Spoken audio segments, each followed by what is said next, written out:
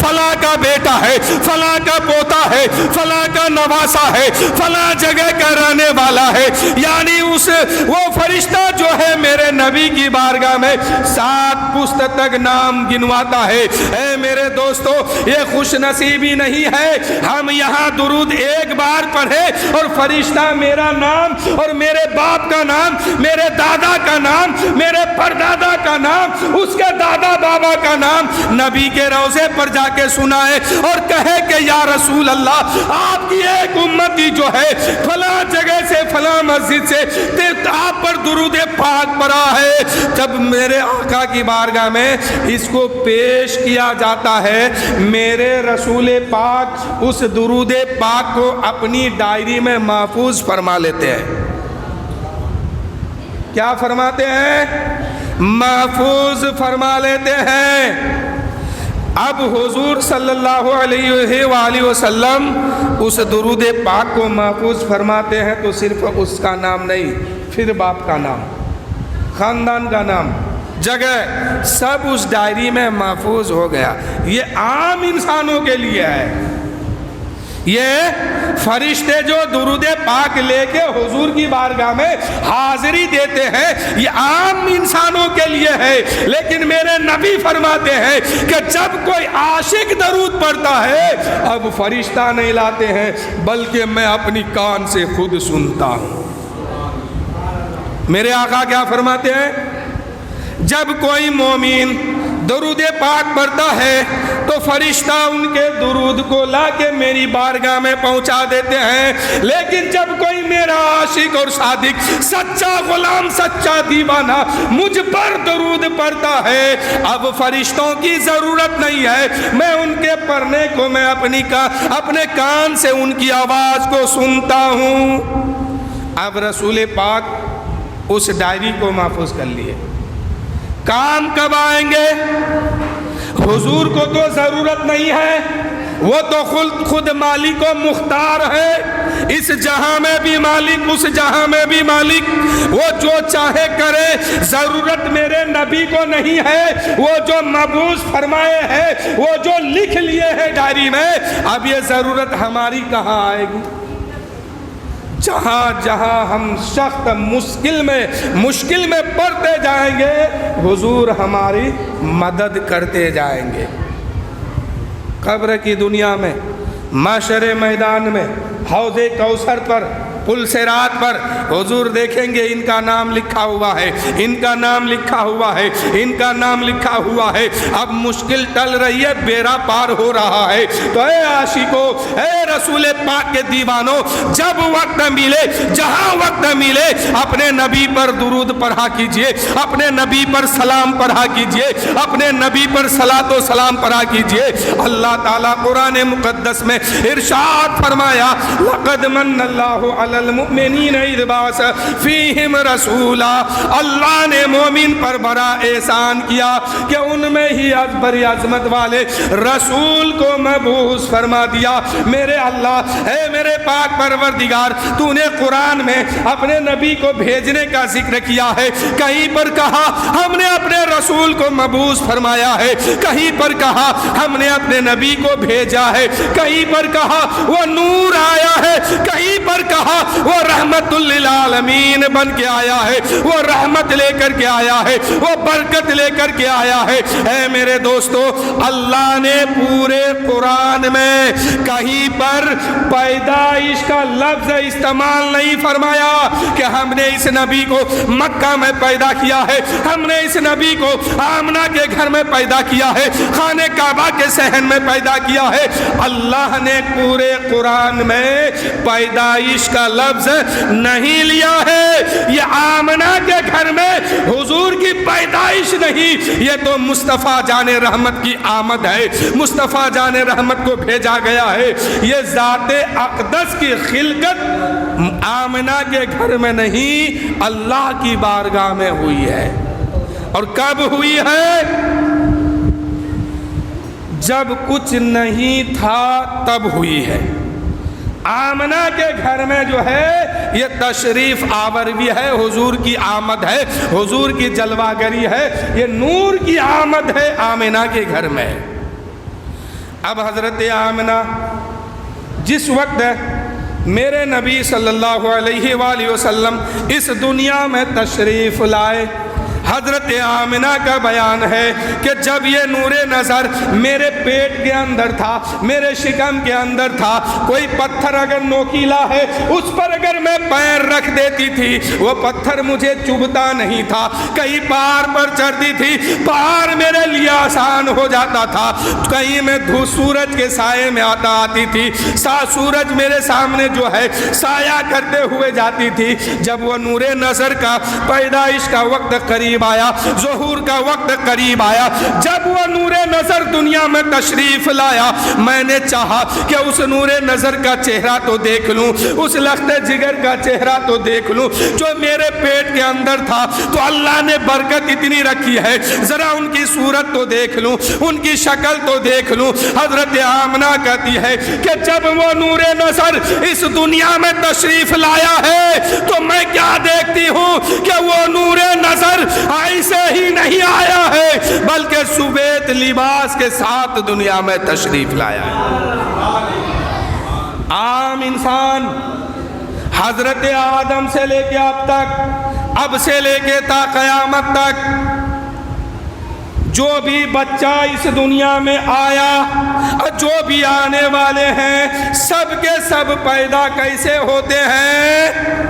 برہنہ، جسم میں کوئی کپڑا نہیں ہوتا ہے، بالکل لنگا پیدا ہوتا ہے، برہنہ پیدا ہوتا ہے، لباس کے ساتھ نہیں آتا ہے۔ میرے نبی کی ماں جان فرماتی ہے، حضرت آمنہ کا بیان ہے کہ جب وہ نور والا اس دنیا میں تشریف لایا، میں نے چاہا کہ اس نور والے کی صورت دیکھ لوں، تو میں کیا دیکھتی ہوں کہ وہ نور والا جو ہے سفید لباس کے ساتھ دنیا میں تشریف لایا ہے۔ میں اس سفید لباس کو دیکھ کر کے حیران تھی کہ اللہ کی بارگاہ سے آواز آتی ہے، اے آمنہ حیران کیوں ہے، پریشان کیوں ہے؟ یہ جو اس لباس کے ساتھ دنیا میں تشریف لایا ہے یہ کوئی عام بچہ نہیں ہے، یہ اللہ کا حبیب ہے، اللہ کا محبوب ہے، اور اس کا رب ان کو جنت سے کپڑا پہنا کر کے بھیجا ہے۔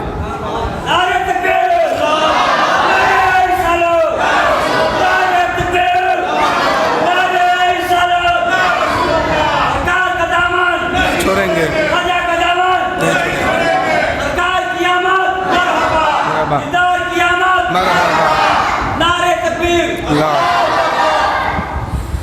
ماں آمنہ کیا فرمائی کہ سفید لباس کے ساتھ دنیا میں تشریف لائے ہیں۔ حضور کی پھوپھی حضرت اسماء ایک گھڑا میں پانی لے کر کے اپنے سر پر مٹکا رکھ کر کے کہیں سے آ رہی ہے، اللہ کی بارگاہ سے آواز آتی ہے، اے اسماء کدھر جا رہی ہو؟ اسماء کہنے لگی، اے میرے اللہ، اے میرے خالق، اے میرے مالک، آج میرے بھائی عبداللہ کے گھر میں، آج میرے بابا عبد المطلب کے گھر میں ایک بچہ پیدا ہونے والا ہے، اس کو نہلانے کے لیے، اس کو غسل دلانے کے لیے، اس کو پاکی حاصل کرنے کے لیے پانی لے کے جا رہی ہوں تاکہ اس کو میں غسل دے دوں۔ اللہ کی بارگاہ سے آواز آتی ہے، اے آسماں کیا تجھے خبر نہیں ہے یہ پیدا ہونے والا کوئی عام بچہ نہیں ہے، یہ اللہ کا حبیب ہے، اور اس کا رب اس کو جنت سے غسل دے کر کے پیدا فرمایا ہے۔ اس کا رب اس کو جنت سے غسل دے کر کے پیدا فرمایا ہے۔ اے آسماں یہ جو بچہ پیدا ہونے والا ہے ایک ناپاکی کے ساتھ نہیں آئے گا، کثافت کے ساتھ نہیں آئے گا، غلاظت کے ساتھ نہیں آئے گا، بلکہ اس کا رب اس کو جنت سے غسل دے کر کے پیدا فرما رہا ہے۔ اب میرے نبی